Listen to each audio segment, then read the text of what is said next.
Hello traders, എല്ലാവർക്കും നമ്മുടെ പുതിയൊരു വീഡിയോയിലേക്ക് സ്വാഗതം. ഞാൻ യൂട്യൂബ് കണ്ടുകൊണ്ടിരിക്കുന്നതിനിടയിൽ എനിക്ക് ഭയങ്കര ഇഷ്ടമുള്ള ഒരു യൂട്യൂബറാണ്. നല്ല നല്ല വീഡിയോസ് ചെയ്യുന്ന യൂട്യൂബറാണ്. അത്യാവശ്യം ഇഷ്ടം പോലെ ഫോളോവേഴ്സുള്ള സബ്സ്ക്രൈബേഴ്സ് ഉള്ള ഒരു യൂട്യൂബറാണ്. അദ്ദേഹത്തിൻ്റെ വീഡിയോയുടെ ഇടയിൽ ഒരു ക്രിപ്റ്റോ കറൻസീനെ പറ്റിയിട്ട് പ്രൊമോട്ട് ചെയ്യുന്നതായിട്ട് ശ്രദ്ധയിൽപ്പെട്ടു.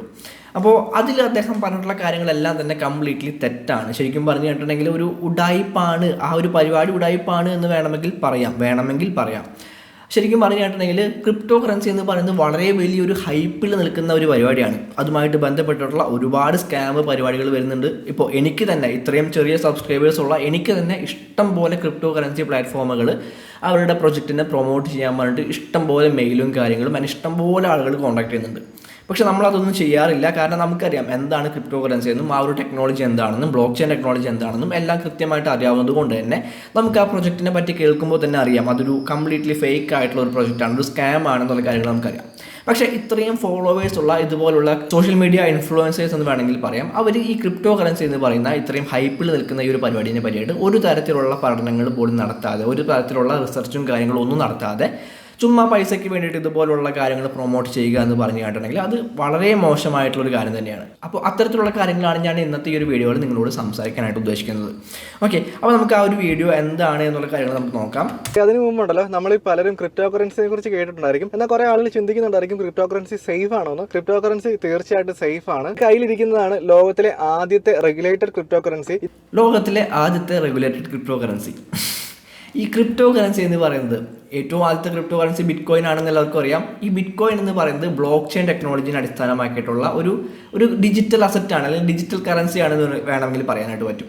ഈ ബ്ലോക്ക് ചെയിൻ ടെക്നോളജി കൊണ്ടുവന്നതിനുള്ള അല്ലെങ്കിൽ ബ്ലോക്ക് ചെയിൻ ടെക്നോളജി കണ്ടുപിടിച്ചതിന് പിന്നിലുള്ള ഉദ്ദേശം എന്ന് പറയുന്നത് സെൻട്രലൈസ്ഡ് ആയിട്ടുള്ള സിസ്റ്റത്തിന് ഒരുപാട് പോരായ്മകളുണ്ട്.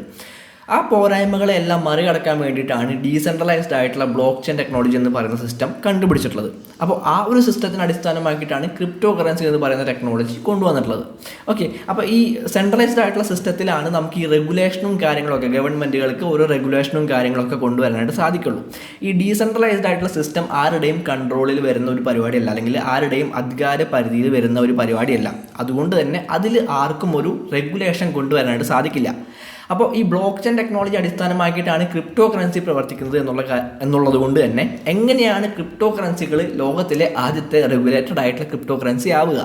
അങ്ങനെ ആവുന്നുണ്ട് എന്നുണ്ടെങ്കിൽ, റെഗുലേറ്റഡ് ആയിട്ടുള്ള ക്രിപ്റ്റോ കറൻസി ആയിട്ട് മാറുന്നുണ്ട് എന്നുണ്ടെങ്കിൽ അതൊരിക്കലും ക്രിപ്റ്റോ കറൻസി എന്ന് അതിനെ വിളിക്കാനായിട്ട് പറ്റില്ല. ഹീലിയസ് PNP മാത്രമാണ്. ഹീലിയസ് PNP എന്നാണ് ഈ ഒരു ക്രിപ്റ്റോ കറൻസിയുടെ പേര്. ഫിസിക്കലായിട്ട് കാർഡും അതുപോലെ തന്നെ ഫിസിക്കലായിട്ട് കോയിനും. ഈ ക്രിപ്റ്റോ കറൻസി എന്ന് പറയുന്നത് ഒരു വെർച്വൽ ആയിട്ടുള്ള ഒരു അസറ്റാണ്. നമ്മുടെ ഇന്ത്യൻ ഗവൺമെന്റ് ക്രിപ്റ്റോ കറൻസിയുടെ മേലെ ടാക്സ് കൊടുത്തപ്പോൾ തന്നെ VDA, അതായത് വെർച്വൽ ഡിജിറ്റൽ അസറ്റ് എന്ന പേരിലാണ് അതിന് ടാക്സും കാര്യങ്ങളൊക്കെ ചുമത്തിയിട്ടുള്ളത്. അതായത് ഇതൊരു വെർച്വൽ ആയിട്ടുള്ള ഒരു അസറ്റാണ്, വെർച്വൽ ആയിട്ടുള്ള ഒരു കറൻസിയാണ്. ഇത് കാണാനോ സ്പർശിക്കാനോ മണക്കാനോ ഒന്നിനും സാധിക്കാത്തൊരു അസറ്റാണ്. അതെങ്ങനെയാണ് നമുക്കൊരു കാണാൻ സാധിക്കുന്നത്? ഈ കാണുന്ന പോലെയുള്ള ഒരു കയ്യിൽ പിടിക്കാൻ സാധിക്കുന്ന ഒരു കോയിനായിട്ട് എങ്ങനെയാണ് ക്രിപ്റ്റോ കറൻസി ഇറക്കാനായിട്ട് സാധിക്കുക എന്ന് എനിക്കറിയില്ല. അറിയാവുന്നവരുണ്ടെങ്കിൽ തീർച്ചയായിട്ടും എനിക്ക് പറഞ്ഞു തരണം. പ്രൊവൈഡ് ചെയ്യുന്നു. കറന്റ് റേറ്റ് എത്രയാണെന്ന് ചോദിച്ചാൽ 1 PNP ടോക്കൺ ഉണ്ടല്ലോ, $7 ആണ്. 1 PNP ടോക്കണ് $7 ആണ് വില. അതായത് 70 rupees, അതായത് 70 രൂപയാണ് അതിന്റെ വില വരുന്നത്. തുടക്കത്തിൽ ഇതിന്റെ റേറ്റ് എന്ന് പറഞ്ഞാൽ ഏകദേശം 10 രൂപയായിരുന്നു കേട്ടോ. തുടക്കത്തിൽ ഇതിന്റെ റേറ്റ് വെറും 10 രൂപയായിരുന്നു കേട്ടോ. ഇപ്പൊ ഏകദേശം 8 ഇരട്ടി കൂടിയിട്ടുണ്ട്. ഏകദേശം 8 ഇരട്ടിയാണ് കൂടിയിട്ടുള്ളത്. ഈ ബിറ്റ്കോയിന്റെ ഡിമാൻഡ് കാരണം ഉണ്ടല്ലോ 2023 അവർ എക്സ്പെക്ട് ചെയ്യുന്നത് 1% ഗ്രോത്ത് ആണ് കേട്ടോ. ബിറ്റ്കോയിന്റെ ഡിമാൻഡ് കാരണം ഈ PNP കോയിൻ എന്തിനാണ് അവർ ഈ 1% ഗ്രോത്ത് ഒക്കെ എക്സ്പെക്ട് ചെയ്യുന്നത് എന്ന് എനിക്ക് ഇതുവരെ മനസ്സിലായിട്ടില്ല. അതുകൊണ്ട് തന്നെ ഹീലിയസ് ഡാക്സ് എന്ന് പറയുന്ന റെഗുലേറ്റഡ് ആയിട്ടുള്ള ഒരു എക്സ്ചേഞ്ചും റെഗുലേറ്റഡ് ആയിട്ടുള്ള എക്സ്ചേഞ്ചുകൾ ഓക്കെ ഓരോ രാജ്യങ്ങളിൽ പ്രവർത്തിക്കുമ്പോൾ ആ റെഗുലേഷനുമായിട്ട് സഹകരിക്കുകയാണ് തീർച്ചയായിട്ടും അതത് ക്രിപ്റ്റോ കറൻസി എക്സ്ചേഞ്ചുകളുടെ ഒരു കടമയാണ്. അല്ലെങ്കിൽ ആ രാജ്യത്ത് പ്രവർത്തിക്കണമെങ്കിൽ അവർക്ക് ഇത്തരത്തിലുള്ള റെഗുലേഷനൊക്കെ ബാധിക്കേണ്ടി വരും. അത് ഞാൻ സമ്മതിക്കുന്നു. അതുകൊണ്ട് തന്നെ ഹീലിയസ് ഡാക്സ് എന്ന് പറയുന്ന റെഗുലേറ്റഡ് ആയിട്ടുള്ള ഒരു എക്സ്ചേഞ്ചും അവർ തന്നെ കൊണ്ടുവരുന്നുണ്ട്. അതായത് ആ ക്രിപ്റ്റോ കറൻസി ഇറക്കിയിട്ടുള്ള ആളുകൾ തന്നെ റെഗുലേറ്റഡ് ആയിട്ടുള്ള ഒരു എക്സ്ചേഞ്ചും കൊണ്ടുവരുന്നുണ്ട്. നീ ഒന്ന് ആലോചിച്ച് നോക്കിയാൽ റെഗുലേറ്റഡ് ക്രിപ്റ്റോ കറൻസി ഫ്യൂച്ചർ ആണെന്ന് പറയാൻ കാര്യം റെഗുലേറ്റഡ് ക്രിപ്റ്റോ കറൻസി ഫ്യൂച്ചർ ആണെന്ന് പറയാൻ കാരണം എന്താ? അറിയോ? ഇപ്പോഴാണെങ്കിൽ എല്ലാ ഗവൺമെന്റ്സും ക്രിപ്റ്റോ കറൻസിനെ റെഗുലേറ്റ് ചെയ്യാൻ വേണ്ടി ട്രൈ ചെയ്യുവാണ്. ഒലക്കയുടെ മൂടാണ്. ഒട്ടുമിക്ക രാജ്യങ്ങളെല്ലാം തന്നെ ക്രിപ്റ്റോ കറൻസിനെ എതിർത്തുകൊണ്ട് നിൽക്കുന്ന ഒരു അവസ്ഥയാണ് ഇപ്പോൾ ഉള്ളത്. ആരും തന്നെ റെഗുലേറ്റ് ചെയ്യാനായിട്ട് ശ്രമിക്കുന്നില്ല. ഇന്ത്യ റെഗുലേറ്റ് ചെയ്യാനായിട്ട് ശ്രമിച്ചിട്ടുണ്ട്. 30% ടാക്സ് ഒക്കെ അവർ കൊണ്ടുവന്നിട്ടുണ്ട്. പക്ഷെ അത് എത്രത്തോളം പ്രാവർത്തികമാകും എന്നുള്ള കാര്യങ്ങൾ നമുക്ക് വരും വർഷങ്ങളിൽ കണ്ടറിയാം. അപ്പോൾ നാച്ചുറൽ ആയിട്ട് റെഗുലേറ്റഡ് ക്രിപ്റ്റോ കറൻസിക്ക് മാർക്കറ്റിൽ ഒരു ഡിമാൻഡ് ഉണ്ടായിരിക്കും. റെഗുലേറ്റഡ് ക്രിപ്റ്റോ കറൻസിക്ക് മാർക്കറ്റിൽ ഡിമാൻഡ്. ഈ ബിറ്റ് കോയിൻ എന്ന് പറയുന്ന ക്രിപ്റ്റോ കറൻസിക്ക് ഇത്രയേറെ ഡിമാൻഡ് വരാനായിട്ട് കാരണം, അല്ലെങ്കിൽ ക്രിപ്റ്റോ കറൻസി എന്ന് പറയുന്ന റിയൽ ആയിട്ടുള്ള ക്രിപ്റ്റോ കറൻസി എന്ന് പറയുന്ന പരിപാടിക്ക് ഇത്രയേറെ ഡിമാൻഡ് വരാനായിട്ട് കാരണം അതിൻ്റെ ഡീസെൻട്രലൈസ്ഡ് ആയിട്ടുള്ള നേച്ചറാണ്. അതായത് അത് ആർക്കും കൺട്രോൾ ചെയ്യാനായിട്ട് സാധിക്കില്ല, അത് ആരുടെയും അധികാര പരിധിയിൽ വരില്ല എന്നുള്ളത് കൊണ്ടാണ് ഈ ക്രിപ്റ്റോ കറൻസിക്ക് ഇത്രയധികം ഡിമാൻഡ് വരാനായിട്ടുള്ള കാരണം. അപ്പോൾ ഈ റെഗുലേഷൻ വന്നു കഴിഞ്ഞിട്ടുണ്ടെങ്കിൽ ക്രിപ്റ്റോ കറൻസിക്ക് എന്ത് തേങ്ങാക്കൊല ഡിമാൻഡ് ഉണ്ടാവുമെന്നാണ് ഇദ്ദേഹം പറയുന്നത് എന്ന് എനിക്ക് മനസ്സിലാവുന്നില്ല ഗൈസ്. നമ്മൾ നോക്കുവാണെങ്കിൽ ബിറ്റ് കോയിൻ അത്ര ഫേമസ് അല്ലായിരുന്ന സമയത്ത് അതിന്റെ വാല്യൂ എന്ന് പറഞ്ഞാൽ അത് ട്രേഡ് ചെയ്യുന്നുണ്ട് ഏകദേശം 100 രൂപയ്ക്കാണ്. ശരിയാണ്, ബിറ്റ് കോയിൻ അത്ര പോപ്പുലർ അല്ലായിരുന്ന സമയത്ത് അത് വളരെ ചെറിയൊരു എമൗണ്ടിനാണ് ട്രേഡ് ചെയ്തുകൊണ്ടിരുന്നത്. പക്ഷേ അത് പോപ്പുലർ ആയി കഴിഞ്ഞപ്പോഴേക്കും അതിന്റെ മാർക്കറ്റ് വാല്യൂ ഏകദേശം 40 ലക്ഷത്തിലേക്കാണ് ഉയർന്നത് കേട്ടോ. അതും ശരിയാണ്, അതൊന്ന് പോപ്പുലർ ആയി കഴിഞ്ഞതിന് ശേഷം വളരെ വലിയ രീതിയിലുള്ള ഒരു ഗ്രോത്ത് ബിറ്റ് കോയിൻ ഉണ്ടായിട്ടുണ്ട്. ഇതേ കാര്യമാണ് നമ്മുടെ റെഗുലേറ്റഡ് ക്രിപ്റ്റോ കറൻസിയിൽ സംഭവിക്കുന്നത്. ഇതേ കാര്യമാണ് റെഗുലേറ്റഡ് ക്രിപ്റ്റോ കറൻസിയിൽ സംഭവിക്കുന്നത് എന്ന് പറഞ്ഞു കേട്ടിട്ടുണ്ടെങ്കിൽ അത് ഒരിക്കലും ആക്സെപ്റ്റ് ചെയ്യാനായിട്ട് സാധിക്കില്ല. അത് ആക്സെപ്റ്റ് ചെയ്യുന്നുണ്ട് എന്നുണ്ടെങ്കിൽ അത് മണ്ടന്മാരായിരിക്കും. ഈ ഒരു ടെക്നോളജീനെ പറ്റിയിട്ട് അധികം അറിവില്ലാത്ത ആളുകളായിരിക്കും അത് ആക്സെപ്റ്റ് ചെയ്യാനായിട്ട് പോകുന്നത്. കാരണം ബിറ്റ് കോയിൻ എന്ന് പറയുന്ന ക്രിപ്റ്റോ കറൻസിക്ക് ഇത്രയേറെ ഡിമാൻഡ് ഉണ്ടാവാനും അത് ഇത്രയേറെ വലിയ ഒരു എമൗണ്ടിലേക്ക് ഇത്രയും വലിയൊരു ഗ്രോത്ത് അതിലുണ്ടാവാനും കാരണം എന്ന് പറയുന്നത് ആ ഒരു ബ്ലോക്ക് ചെയിൻ ടെക്നോളജി എന്ന് പറയുന്ന ആ ഒരു ഡീസെൻട്രലൈസ്ഡ് ആയിട്ടുള്ള ടെക്നോളജിനെ ആളുകൾ ആക്സെപ്റ്റ് ചെയ്യാനും അതിൽ ഒരു ഫ്യൂച്ചർ ആളുകൾ കാണാനും തുടങ്ങിയതിന് ശേഷമാണ് ഇത്രയേറെ ഡിമാൻഡ് ആ ഒരു ബിറ്റ് കോയിൻ എന്ന് പറയുന്ന ക്രിപ്റ്റോ കറൻസിയിൽ ഉണ്ടായിട്ടുള്ളത്. അല്ലാതെ ചുമ്മാ റെഗുലേറ്റഡ് ആണ്, കുറെ കാർഡ് കിട്ടുന്നുണ്ട്, കുറെ കോയിൻ കിട്ടുന്നുണ്ട് എന്ന് പറഞ്ഞത് കൊണ്ടല്ല ബിറ്റ് കോയിനിൽ ഇത്രയും വലിയൊരു ഗ്രോത്ത് ഉണ്ടായിട്ടുള്ളത്. സംഭവിക്കാൻ പോകുന്നത് നാച്ചുറൽ ആയിട്ടുള്ള ഡിമാൻഡ് ഉണ്ടായി കഴിയുമ്പോഴേക്കും ഇതായിരിക്കും ഫ്യൂച്ചർ. യൂസർ എന്താണ് ഈ നാച്ചുറൽ ആയിട്ടുള്ള ഡിമാൻഡ്? ഈ പറയുന്ന പ്രൊജക്റ്റിന് എന്തെങ്കിലും രീതിയിലുള്ള ഒരു ഫണ്ടമെന്റൽസ് ഉണ്ടെങ്കിൽ മാത്രമേ അതിനൊരു ഡിമാൻഡ് ഉണ്ടാവുള്ളൂ. ക്രിപ്റ്റോ കറൻസി എന്ന് പറയുന്ന അല്ലെങ്കിൽ ബിറ്റ് കോയിൻ എന്ന് പറയുന്ന ക്രിപ്റ്റോ കറൻസിക്ക് ഇത്ര ഡിമാൻഡ് ഉണ്ടാവാനായിട്ടുള്ള കാരണം നമ്മൾ ഓൾറെഡി പറഞ്ഞു കഴിഞ്ഞു. അതിൻ്റെ ടെക്നോളജിയാണ്.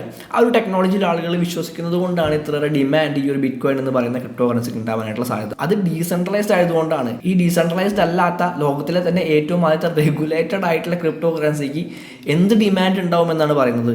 ക്രിപ്റ്റോ കറൻസി എന്നുള്ള രീതിയിലുള്ള ഒരു ഡിമാൻഡും അതിൽ പ്രതീക്ഷിക്കേണ്ട. ചെയ്യേണ്ട ഇത്ര മാത്രമേ ഉള്ളൂ. ഫസ്റ്റ് നമ്മുടെ മിനിമൽ ആയിട്ടുള്ള KYC ഡീറ്റെയിൽസ് എൻ്റർ ചെയ്യുക. അതായത് നമ്മുടെ ആധാർ കാർഡ്, പാൻ കാർഡ്, നമ്മുടെ ബാങ്കിങ് ഡീറ്റെയിൽസ്. സ്വാഭാവികം, കാരണം റെഗുലേറ്റഡ് ആണ്.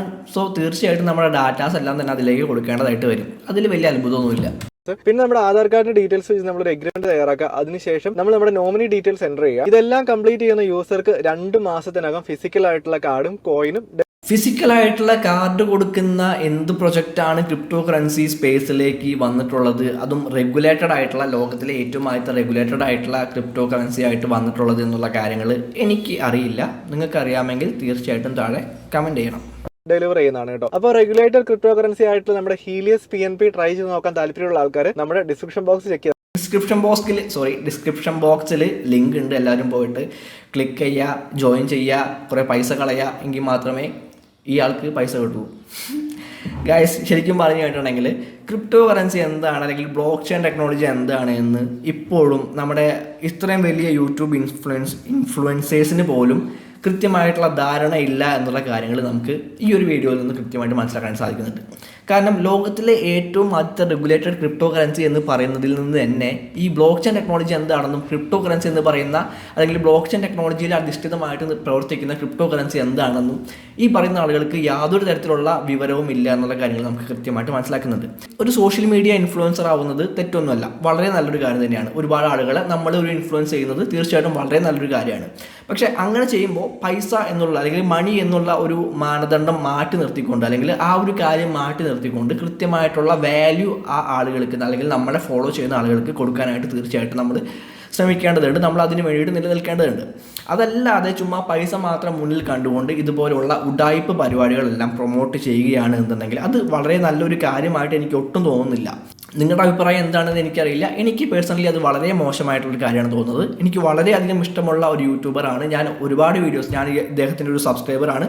ഇദ്ദേഹത്തിൻ്റെ ഒട്ടുമിക്ക എല്ലാ വീഡിയോസും കാണാറുള്ള ഒരാളാണ്. പക്ഷേ നമ്മുടെ മേഖലയുമായിട്ട് ബന്ധപ്പെട്ടിട്ടുള്ള ഒരു പ്രൊമോഷൻ ഇദ്ദേഹം ചെയ്തപ്പോൾ അത് ശ്രദ്ധയിൽപ്പെട്ടപ്പോൾ നിങ്ങളുമായിട്ട് ഷെയർ ചെയ്യണമെന്ന് തോന്നി. ഞാൻ യാതൊരു തരത്തിലും ഇദ്ദേഹത്തെ അപകീർത്തിപ്പെടുത്താനോ അല്ലെങ്കിൽ ഇദ്ദേഹത്തെ മോശമായിട്ട് ചിത്രീകരിക്കാനോ വേണ്ടിയല്ല ഈ ഒരു വീഡിയോ ചെയ്യുന്നത്.